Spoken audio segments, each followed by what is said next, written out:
All right, so welcome everybody again, and thank you for being here today.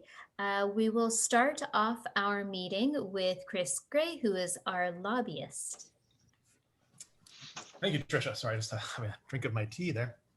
Thank you. It's great to see everyone on this Friday again. And there's been quite a bit happening, and some of it I will defer to Sara Hodson, who's been doing some really good work on the advocacy front. But just to give you an update, and I know, Trisha, that you've circulated the announcement from a couple of days ago that, I mean, it wasn't really a huge surprise, but the government has confirmed that they are extending the KERS and the CEWS, the wage subsidy and the rent subsidy programs through June the 5th. So as you know, the wage subsidy will remain at 75%, the rent at 65%, with a potential top up to 90% in certain areas. And what I will say on that also is if any of you are having difficulties or still not getting what you believe you should be getting, feel free to reach out to me separately, individually, and I'd be happy to shake some trees for you individually if need be. We've done a couple other things. We've reached out to Aaron O'Toole's office again to meet with them, talking about platform issues moving forward as we edge potentially closer to an election. We will also be reaching out to the new finance critic, who is Ed Fast from British Columbia, replacing Pierre Poilievre recently. I will let Scott, when appropriate, talk about some of the letters that we are working on, the templates for members to send out. And one of the biggest things, obviously, is the federal budget that's coming up. So as we get deeper into the month of March, if we don't hear, in my opinion, by next week that an announcement from the minister that the budget is coming, it will probably be pushed back even into the month of April. And that seems to be many indications are going that way, which is not a problem for us in many ways, because it gives us a bit of a longer runway to continue to try to influence officials, MPs, the minister's office on that. So as I mentioned, I'll let Sara kind of dive down a bit into exactly what we've been doing, but we have been working to line up other like-minded stakeholders who could support our ask, and been continuing to get good feedback from the stakeholders, but also the engagement that Sara and the relationship Sara has developed directly with a key person in the finance minister's office. So I'll let maybe Sara talk first, and then maybe Scott, you can talk about where we are with the letters of support. Thanks, Chris. So yes, we continue to push forward and have positive and good communications with Freeland's office. And from what I have been told, that is a strong position as it is, in that they haven't told us to go away or be quiet. And if we were being fully dismissed, they don't have time to deal with us kind of continuing to chirp at them. And so we would have been pushed away by this point if this wasn't something for real consideration. So I think we can all be really proud of that.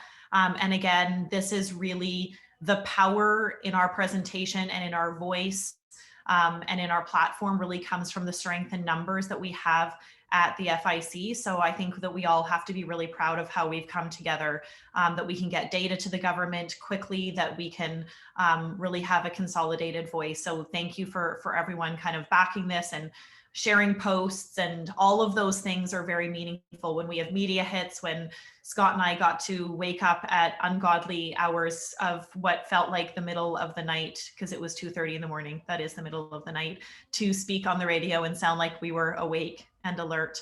But sharing all of these things really strengthens our voice. So thank you. One of the things that we were advised to do was kind of the question was brought to us, who outside of the fitness industry thinks this is a good idea to have fitness memberships and services as a medical expense tax deduction. And so we kind of came up with a list of what we see as kind of the top hitters in Canada that we think would, give an enthusiastic yes in our support, but also be, meaningful. Heart and Stroke, Diabetes Canada, and Obesity Canada. And we continue to speak with other organizations, but we really wanted to kind of get a top 3 out of the gate. Diabetes Canada is 100% in. Heart and Stroke is, I will say, 97% of the way there. We're just probably in an hour or two, we'll have a firm yes. And Obesity Canada is, 97.8% confirmed. We'll have a yes from them, I'm confident, by the end of today. The next step with that is that, woo! Yeah, we're a big deal. So I was like, listen up here. Here's what we're doing. Are you in? Are you out? Are you cool? Or are you not? And they were like, okay, we're totally in. But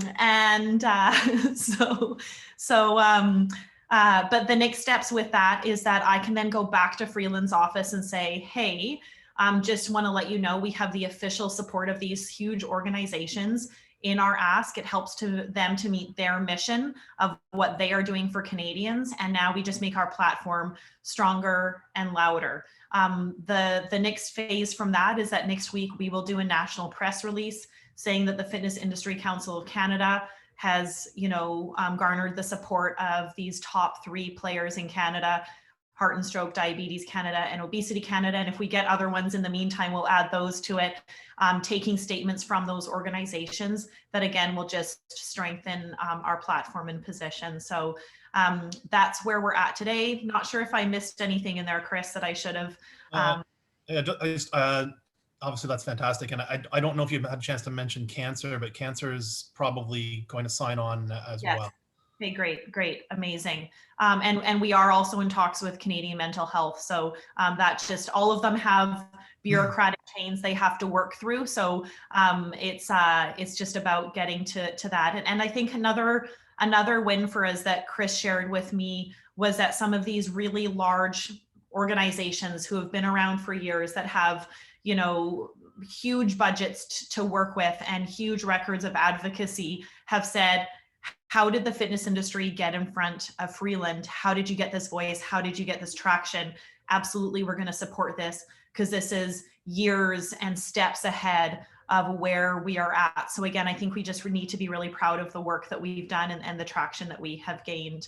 Other than that, if any of you kind of are connected with me on social media, you'll see that I really try to push out articles every week on this, because I know that we're time sensitive on it. And the article that I pushed out this week really has the numbers in it and the math, and that's kudos to Scott. Thank you, Scott, for really, what is the math behind the ask? What is the financial modeling that supports this?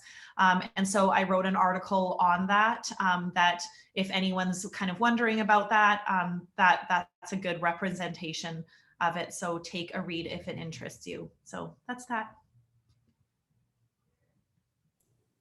Sara, that's wonderful. And, your efforts are very much appreciated. I'll just bolster everything you said. So our strategy behind this, obviously, we were fortunate to have a conversation with Freeland's office directly, as well as the finance committee, the health committee, Aaron O'Toole's office. So we've been talking to various bureaucrats and offices directly.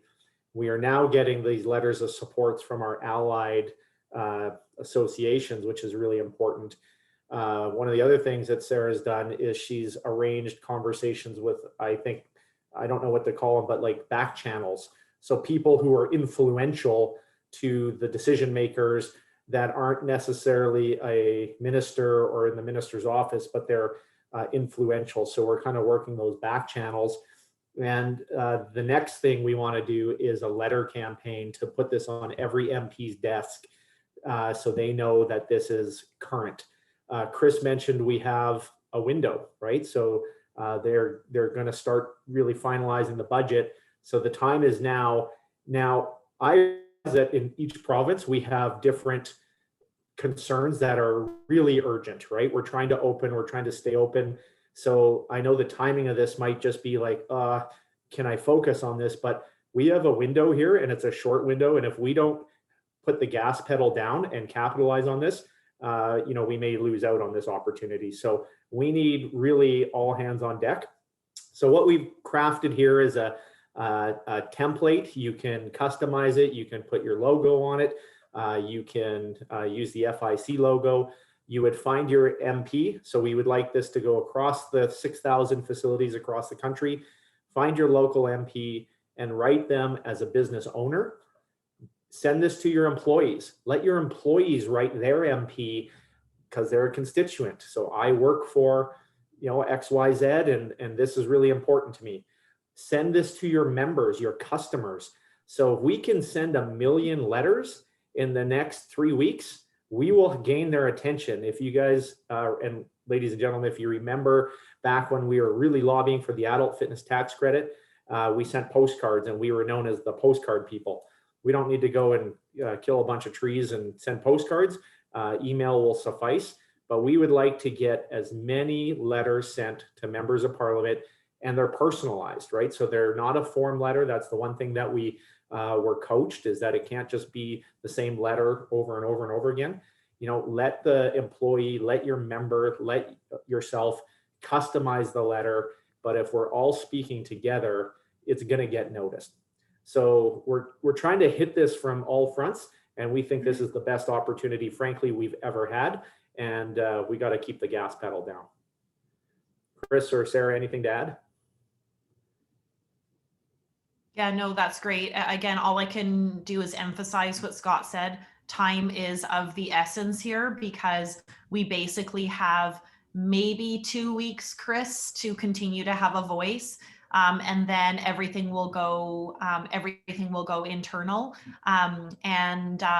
Yeah, Scott, thank you for mentioning that we have actually been able to get some inside channels for people who can be champions inside Trudeau's office, Freeland's office, get even a temperature check for us.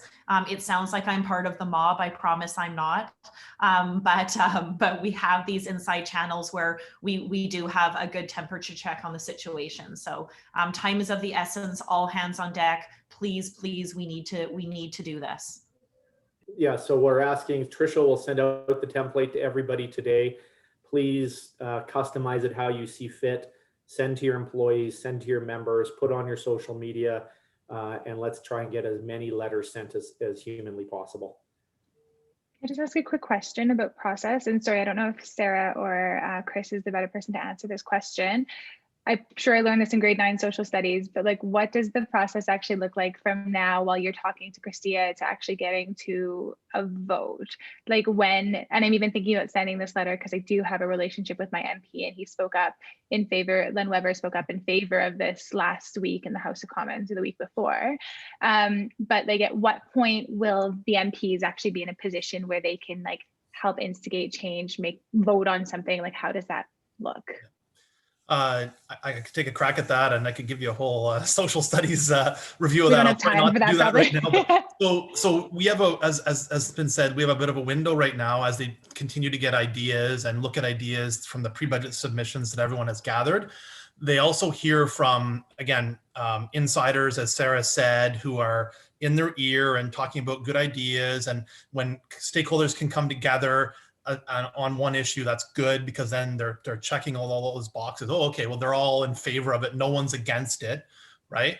And then if we get a number of MPs, particularly Liberal MPs, who say, you know what, I'm going to go talk to the minister, or I'll chirp in her ear, I'll send her an email, I'll send her a text, whatever.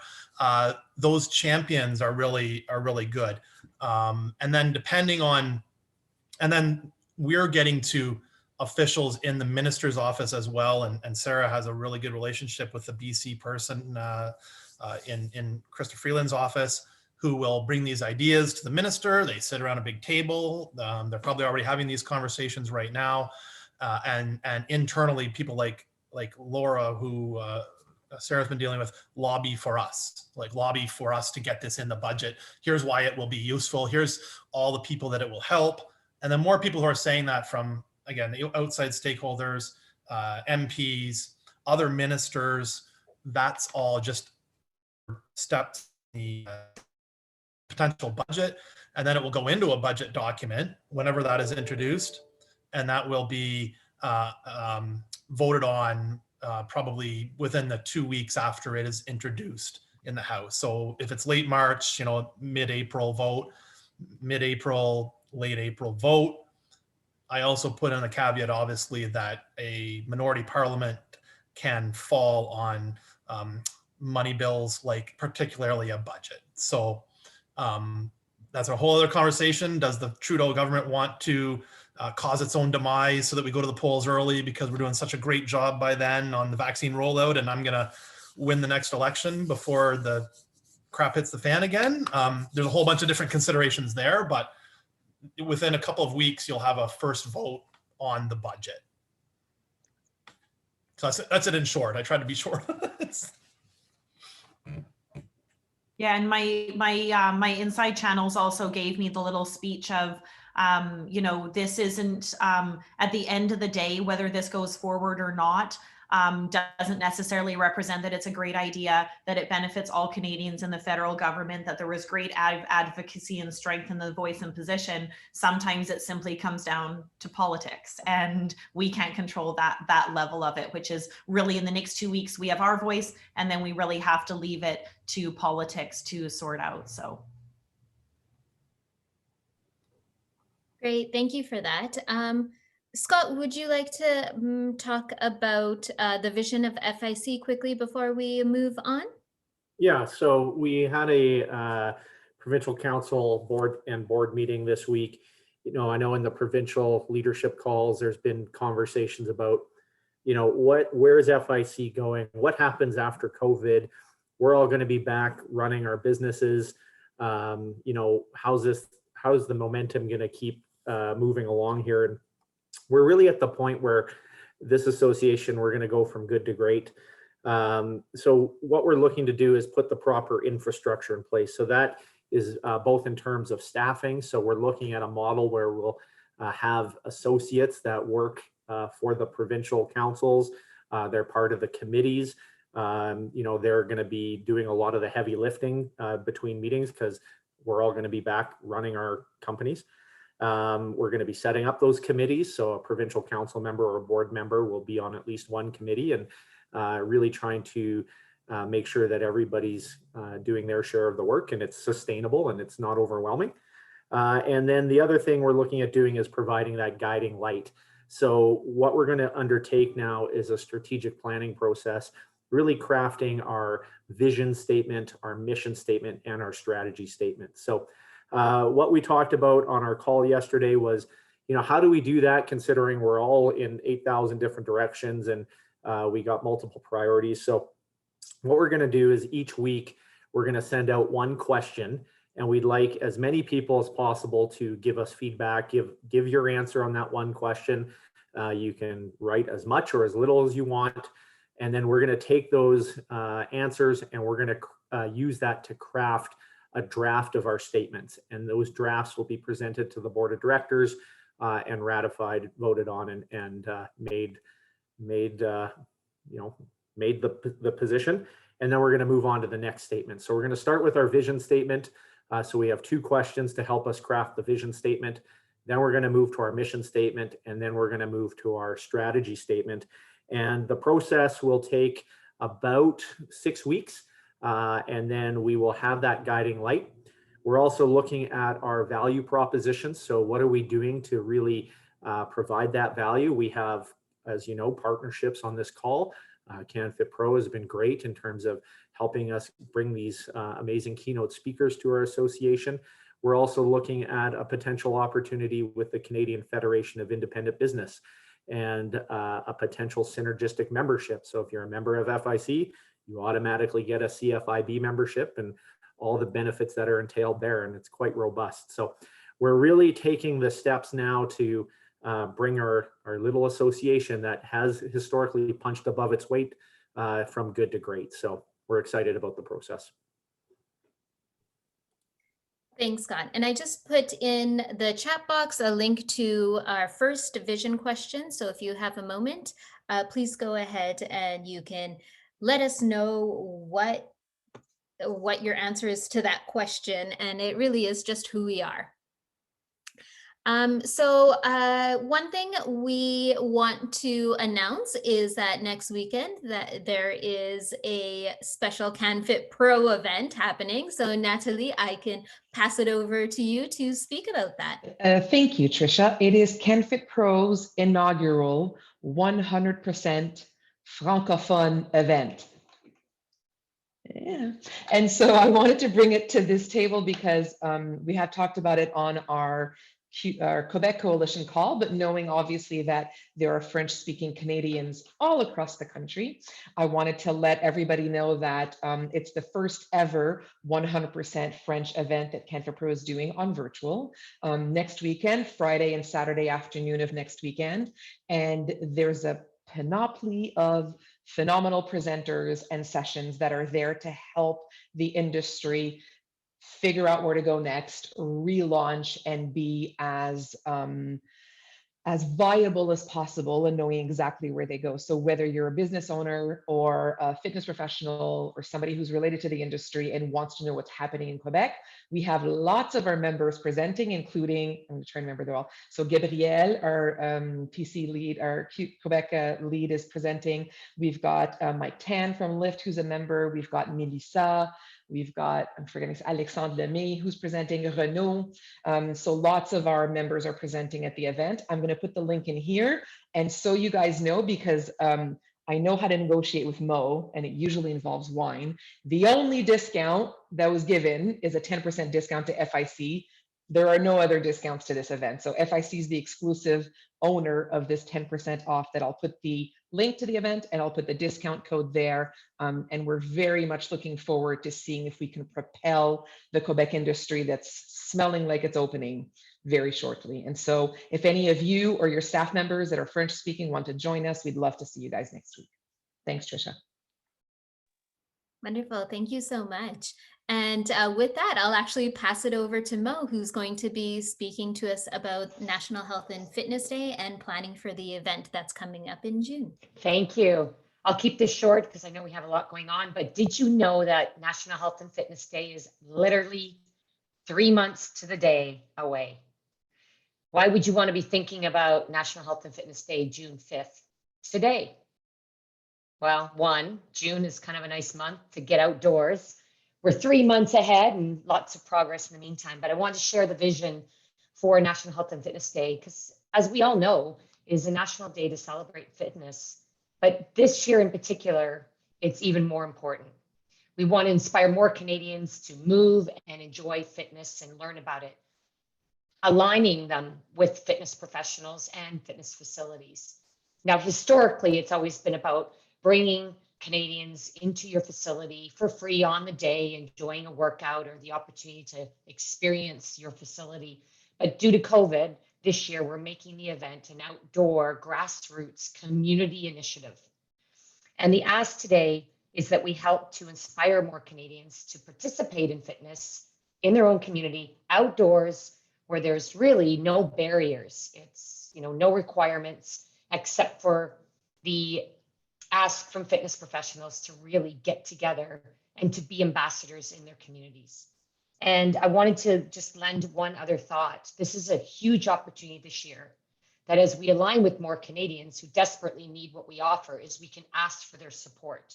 We can ask them to support their local FitPro, their local fitness facility. So this is a great opportunity, especially come June, to keep the energy going throughout the summer. And I know that we can make this year the biggest year ever. Now, the concept here, why I'm actually speaking to you today, is the National Health and Fitness Day Task Force that has a number of you on it, has decided to build content up in the National Health and Fitness Day app. That would be content that would help ramp up the energy and engagement for event day.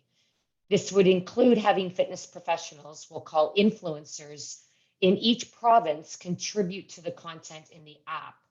We decided that if we had an influencer or 2 or 3 from each province selected by you that would come forward to volunteer to put forth some content, which we would guide them on, and to be that ambassador to recruit more Fit Pros. We could build up the content in the app. This would provide an opportunity for the Fit Pros to receive lesson plans for the day at the same time. We'll create some good video promotions that will be available to all of you working with these influencers. We'd like to remind you that we're looking for diversity to really have a wide expression of who fitness professionals are. So my ask today is, do you know anyone, yourself perhaps, or some of your team or someone in your community that would make a great influencer? If you have those names handy, please send them to me. I'll put my email in the chat box. It's mohagan@canfitpro.com, and provide their email address. We'll reach out to them and do all the heavy lifting. Sorry, I'm having trouble hearing you. And of course, one of my phones is listening. Oh, it's actually my watch listening to me right now. My second ask is if you could please have a suggestion for influencers to us by the end of March, so we can really begin the process starting first thing in April. Thank you very much for listening. I hope that that's something that interests you. And if you have any further questions, reach out to me. Back to you, Trisha. Thank you so much, Mo. So even if somebody from each of our coalitions wants to get involved, more than welcome to do so and connect with myself, connect with Mo, and we can get you going as a representative of this initiative throughout the country. All right, so on that note, let's move on to our second part of the agenda, which is our provincial updates. Let's go to Quebec to hear the initiatives and what is happening in Quebec. Thank you. Hello, everybody. So it's moving pretty fast here in Quebec right now. The government yesterday or on Wednesday night at 5, said we pass in the orange zone kind of everywhere in Quebec instead of the region of Montreal. So many gyms are reopening, but with some restrictions and weird stuff going on. But with 4 days, it's a lot of work. It's been 5 months. We are closed right now, so we lost a lot of professional and many people that were working for us at the front desk, let's say, or else just changed jobs and went back to do something else. So it's moving pretty fast, and in the same time, the sport and the sport and the physical activity needs to be heard and needs to come back to our value in Quebec. So there is a big march like we're gonna walk around the Parlement here in Quebec this Sunday. A young guy, 16 years old, challenged the government to reopen sport, even if we were in the orange zone or red zone or whatever zone we are. So there's going to be like more than 10,000 people in Quebec this weekend. And I supported and we support this event with the FIC here in Quebec. So we're gonna be there. I did so much interviews this week, journal, radio and TV and whatever. So we make sure the sport and physical activity is back to media, is back in front of public opinion. And like we are saying since the beginning of the crisis, public opinion drives politics. And right now, every media is talking about what is going on this weekend and is talking about physical activity for young people, older, and what we bring. And it's making the government move right now in Quebec. And they said this week, yes, we are looking at opening more stuff regarding sports, and so we're gonna keep pushing, and this is what is happening in Quebec. So a lot of work right now and a lot of things going on. Great, thank you, Gabriel, for this update. Let's go to Ontario. I believe Perry or Blake, if you want to take us through Ontario today. Yeah, I can start, like Blake. Yeah, Ontario is slowly moving to be open again. A lot of continuing as usual with 34 public health regions. I think the announcement today at 2 is Toronto and Peel, our two biggest regions, more than likely will go to gray. But there's been a lot of changes, like York region's in red. So they're slowly opening. Unfortunately, in gray, gyms are not open. In red, they're just limited to 10 people per facility. We're working with our group, trying to get those restrictions changed with capacity. And we've had a couple conversations, as we've alluded to in previous meetings, with a couple representatives of the Premier's office. Blake, I don't know if you have any updates from the follow-up from those meetings, or is it still dormant? No updates from my end for sure, and unless the guys from Good Life and Fit for Less have anything that they've heard. So. Mm-hmm. So we'll take it to the typical stonewall we've been getting from our government, but we're going to keep trying and push that door down. We are going to look at some areas of going through public health. We have a new member in our coalition from the city of Mississauga who has contacts with public health in Peel region. And we have another member of our coalition, Peter Shaw from CrossFit, who actually made some headway and got through to public health in Ottawa, and actually is having dialogue and sat down and had meetings with public health in Ottawa to try and, let them, get us a seat at the table there, let us know what we're doing in the fitness clubs and the need for fitness, and the benefits to mental health and and chronic illness and all the amazing factors we know that benefit us, that everyone here on this call knows. We're using that as a blueprint, and I had a meeting with him yesterday.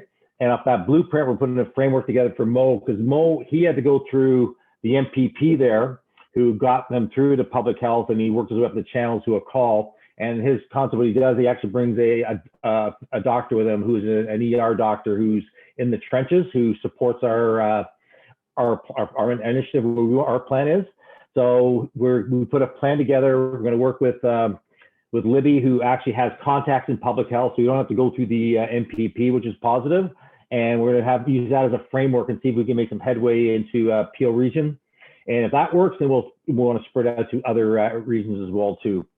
Anything else, other things in Ontario, we're trying to get outreach to the MPPs through where cabinet ministers have their constituents. So we put together a list that we're going to get out to our group, and if for the because they listen more to the constituents than they do for someone calling from another region. So we're putting a plan together to try to reach out that way, try to work from the ground up that way.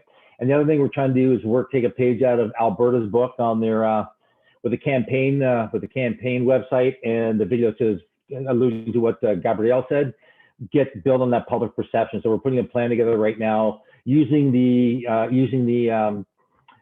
Alberta video as our template, and tweak it more, because we are open. So it's not going to be, we need to be open. It's more or less we are open. It's going to be more of a shop local theme. So we're working on that right now. So that's the update I have for Ontario. Great, thank you, Perry. Let's go to Manitoba. All right. So I know I always look like I'm frowning, but I'm actually smiling inside today, because we got probably the best news we've had since this started. The Manitoba government has now committed to getting everyone the first dose of the vaccine. They're making some judgment calls based on some of the latest, just real world data that shows one dose is better than waiting and giving people 2 doses. So they give us 2 dates. One is May 18th, and the second one is June 31st. The first date is best case scenario. Everybody gets 1 shot. And the second date, June 31st, is worst case scenario. So this is amazing, amazing news. This could be a real game changer. If everybody's vaccinated, we could see the restrictions decline very quickly. That kind of gives us that light at the end of the tunnel. Saying that, vaccinations take a little while to come into effect, and your body has to build all the antibodies and stuff. So, maybe by, end of July, maybe August sometime, we could see very few restrictions and things kind of going back to normal for fall, which is, one of the busier times of the year for our industry is, when everybody's getting back to their routines after the summer. So I feel like it might be a really good opportunity to do some marketing and all that kind of stuff and get people into our facilities. Hopefully at or around 100%, hopefully without mask, hopefully group fitness and everything. So very positive stuff today. On that note, our new health orders take effect as of early this morning. The big change being we're now allowed to do group class. So we can do the group classes now. And we're staying at 25%, which, for some of the businesses that haven't been able to open because they're group fitness based, this doesn't, this is still a blessing. They can still open and start doing their group classes.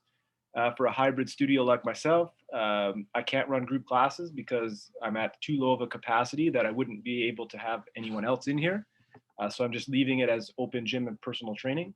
And then other than that, the only interesting thing was this idea that they proposed the no mask, but it was pretty much unanimously voted against. I think 32% voted for the removal of masks because we do those surveys.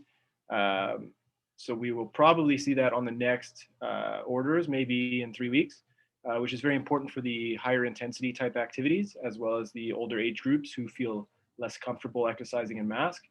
So all in all, I think things are trending in the right direction here in Manitoba. Fingers crossed we don't get any of these variants taking hold and spreading. But as these vaccinations start to happen, I think we can really be positive about getting back to a new normal at least. Great, thank you, Dino. And it's good to hear some good news coming, so that's wonderful. All right, so Saskatchewan. Hey, so Saskatchewan, not much movement. We actually haven't seen any movement or change in anything since November from our provincial government. They did kind of talk this week that maybe we would see some changes coming next week, but likely only on household restrictions. So right now we are still limited to only folks in your household, no one outside of the house. The last restrictions they put in were the one where they put masking during working out. Before that was just masking in and out of the facilities. So we're still seeing lots of the high intensity studios like spin and that type of stuff still closed. The last restriction that they put in November was also the one where we are limited to 8 for training, which is also keeping a number of studios closed.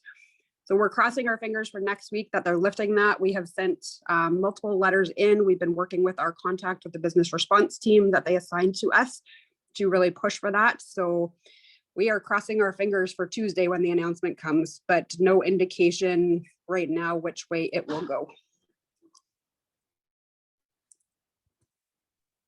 So that's really all we have right now, not too much until Tuesday. Then we will keep our fingers crossed until we hear back on Tuesday. Thanks, Jolene. Let's move to our Alberta update.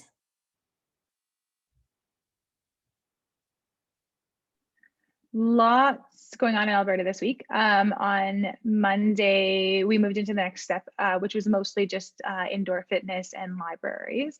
So it was nice that we were kind of called out separately and it felt like we were a bit of a priority. What was weird was they put in a rule saying only low intensity exercises permitted, either in an open gym or in a group fitness setting with masks, which had the entire province and still has the entire province scratching their heads going like, how do you control what's low intensity versus high intensity? And the ministers have essentially said, it's just whatever elevates your heart rate.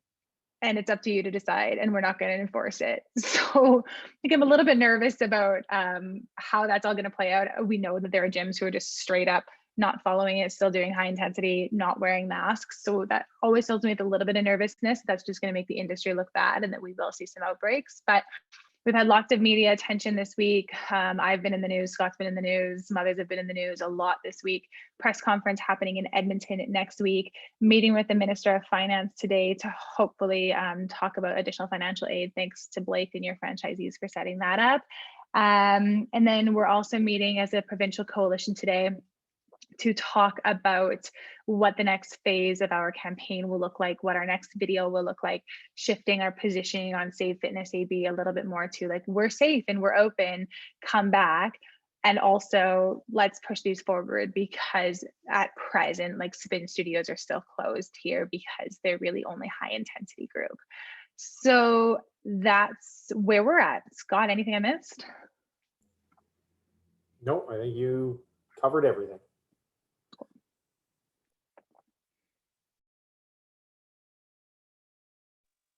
Wonderful, thank you. In that case, let's go on to BC. I'm gonna pass the time over here to Sara. I have a phone call coming in at any moment, so I'll allow Sara to give an update here. You're allowed to, Sara. Go ahead. Yeah, you're welcome. Yeah, that's so kind of you. Thank you for passing the baton. Carl doesn't like to relinquish control sometimes. So this is a big step forward in our relationship. Thank you.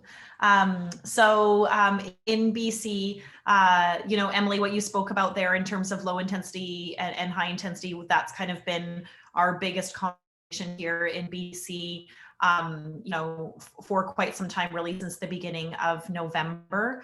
And so, of course, our thoughts continue to be with all of the businesses that are struggling every single day, all of the businesses that are shut down, and all of the businesses that are in a relaunch, reopening, whether it's just about to reopen or have just reopened, as we know how significant that work is. And so we're all cheering for you. And, always reach out to us in BC if we can support that in any way, as we have kind of been through that. So maybe there's some things that we could help you with, but we know that it also just takes a lot of time and effort and focus to do that, and is very exciting at the same time.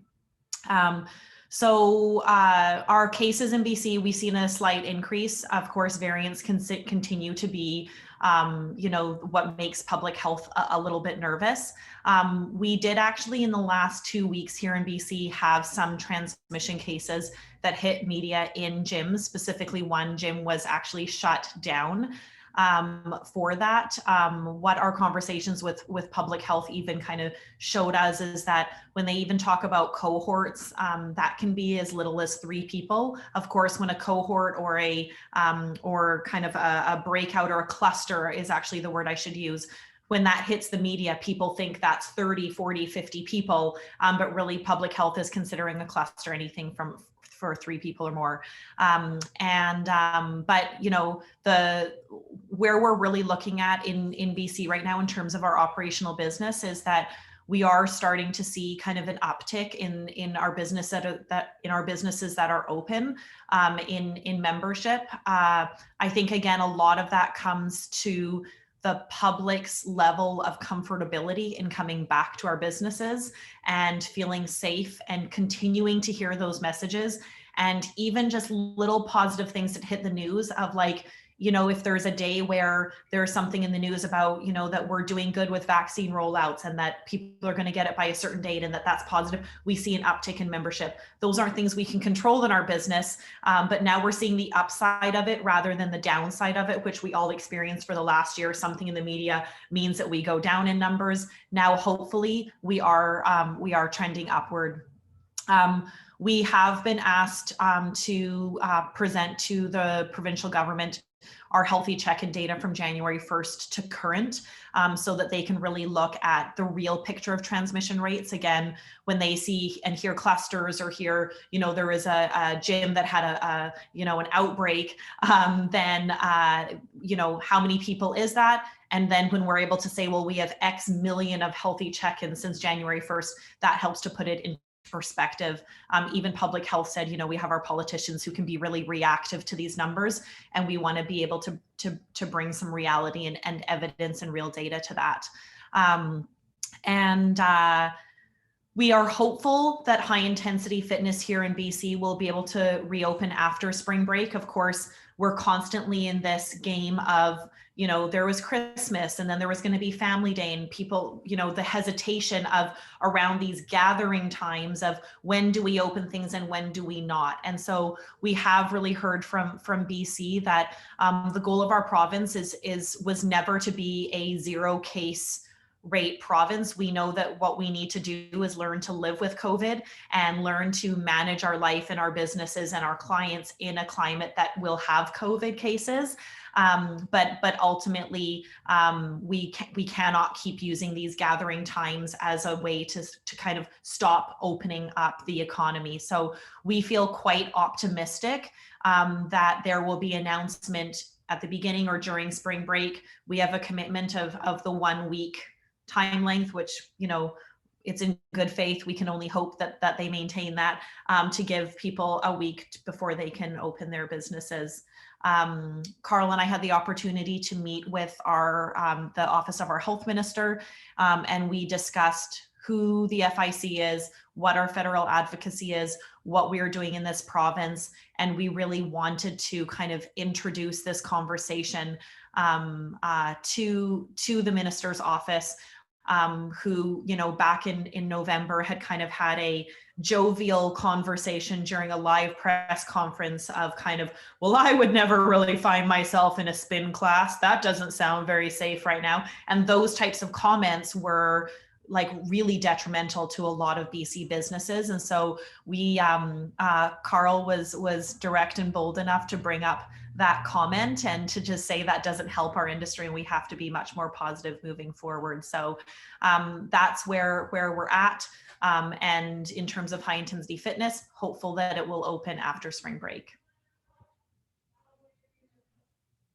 Thank you so much, Sara, for that great update. It's really wonderful to see that there is some positive news coming from all the provinces and that we have momentum going, because we've had quite a few dark months and upsetting months, but you know what? We are looking forward and there is a light at the end. So really good to be able to share that. And I do notice that we have a few guests who are joining us here today on our national call. So I just want to remind you that if you are not currently a member of FIC, please do go ahead and become a member of ours. You can do it straight on our website, make an account and put in your contribution, or you can connect with me directly if that is easier for you. So I do want to mention that. Our next national meeting on the 19th is going to include a presentation on not to waste a crisis. And I know, Stan, you're on this call today. Would you like to do a little prelude to the presentation for next week? Or sorry, not next week, but the following week? Yeah, 2 weeks. Well, first of all, thank you all for the great work you're doing. It's so encouraging to hear the progress. Even Carl, Sara, we were on a call not that long ago, and I can see a lot more optimism, which is great. So a couple things as a preamble is I do want everyone to consider that paradox that there are always more opportunities in a crisis. And I want to tease people a little bit that we're going to open up next time when we check how a small medical clinic was leaving more than $1 million on the table. So there are ways that we can find opportunity where we're not looking and just be disruptive and innovative in our own businesses. Sure as hell, we all just got disrupted way outside of our control, way beyond what any one of us would have chosen. So can we disrupt ourselves? There are positives that have come out of this. We all know that. You know, the ability for us to go digital, the ability for us to go virtual. So if we can take an innovative mindset to this and disrupt ourselves even further, it's against human nature, but that's where the opportunities will lie. So we'll get into that. And I'm going to give you guys, Carl, you've heard this before, but I want to give people homework before the session so that we can come prepared to the session to actually have a few, hopefully, breakthroughs. So there's some neuroscience behind this, but I want everyone to come in 2 weeks with awareness of where and when you do your best thinking. Spoiler alert, it's not at your desk. So the challenge is that we're all running our businesses or leading our companies, and we're challenged to solve these big problems in the middle of our workday. However, innovative, disruptive thinking is a different type of thinking than task orientation that requires the prefrontal cortex. So I want everyone to think about where and when you do your best thinking, because we're going to have couple things to noodle over after we get together. But I will say that I am a big fan of the fitness industry. Scott, you look like you've aged a hell of a lot better than I have, buddy. But a few people on this call I've known for some time because I did spend 18 years in the fitness industry. So I'm a big fan, big advocate. And I know, and you all know, that our entire communities are better off. So we need you. And so whatever I can do to help each of you is just a pleasure and an opportunity to serve. So I look forward to our time together. And, yeah, we'll try to make it as useful and practical for every one of you as possible. That's my goal. So use me and abuse me. Thank you so much, Stan. And we look forward to speaking with you more in the next couple of weeks. All right, so we do have a few more minutes in our time together. I just want to open it up for any questions or comments that anyone might have for any of the coalition leaders, or anything you would like to know specifically.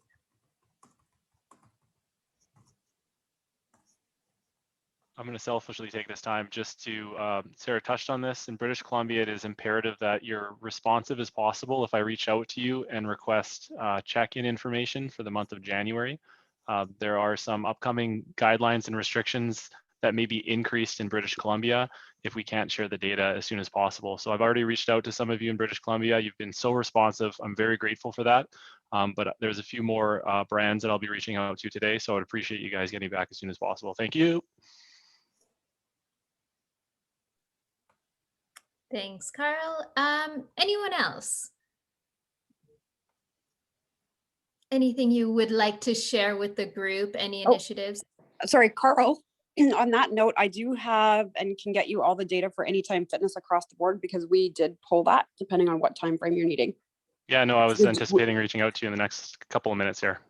Okay. Okay, Thanks, I'll thanks grab for that that, stuff. I'll see if they have more updated stuff, or just send me the time frame and let me know and we'll get it for you. Right on. So for BC, January 1st to January 31st. Okay. Great. Sticking with the comment on Anytime Fitness, Kelly, would you be able to tell us about any initiatives that you currently have going on? Just wanted to make sure I'm the only Kelly on the call, right? You are, yes.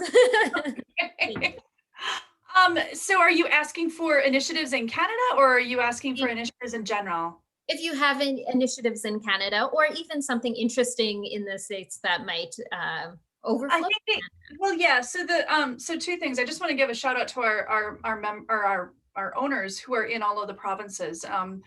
For those of you not familiar with the Anytime Fitness model, I'm actually with Self-Esteem Brands, the parent company, and we're here in service to our owners. And so I know some of them are on the call here. They are independent small business owners, and we're there to support them. So I know many of them have been getting engaged in the provincial outreach, working with the provincial FIC teams, and really pleased with that and continue to move that forward. Something that I would just say is happening in the US, and I'm not sure where there is an appetite for this, perhaps with Canada, is there's currently a federal stimulus bill package that's being moved through Congress, and the Biden administration is pushing it pretty hard. There is a bill within that mix called the GYMS Act, and this is being backed by IRSA, so the International Association for the Industry, along with a group called the Community Gyms Coalition, which is a consortium of brands, including Self-Esteem Brands in our portfolio. So working to secure federal stimulus relief specifically for the fitness industry, and encourage you to check it out. You know, we've got some pretty dire statistics on gym closures in the US. And so, you know, the PPP and other means that have been provided just aren't working as well as they could for our specific industry. And I'd say there are a lot of parallels with Canada in terms of first close, among the last to open, and it's like fighting tooth and nail every step of the way to get gyms recognized as essential. And certainly, Sarah, what you're doing with the work that up there in terms of medical expense deductibility for fitness is just really impressive. Great stuff that you guys are all driving up there. Hoping we can be successful with the stimulus package for gym owners, clubs and studios in the US. We'll have some more clarity on that in a couple of weeks. But of course, we're always interested in how can we take some of that energy that we have right now in the US, and is there something we could be doing in Canada along that same line? So if there's interest in that, that's certainly, we're all ears and want to be a part of that conversation. Great, thank you, Kelly. And it's always nice to have an update on what is happening to our south. So we are in line with the industry as a whole. So thank you for sharing that piece. Of course. All right, so any other questions, concerns, comments? I will follow up today with email, just providing some links as well as information on the letter that we would like you to start sharing. And keep in mind that this letter is customizable according to your business. So please do make sure that if there's anything you would like to edit on the letter, making it specific to you, adding your logo, your story, that is absolutely fine with us. We will also send out FIC's logo so that you are a representative of FIC sending this letter as well. And also keeping in mind, not only just the businesses, but your employees can send the letter and have it specific to them, as well as your membership base. So we want to be able to share this as much as possible. So that will be going out shortly. And next week are the provincial meetings, and the following week we will see you again with the presentation on not wasting a crisis. So that being said, we are good to wrap up for today, and thank you so much for joining us.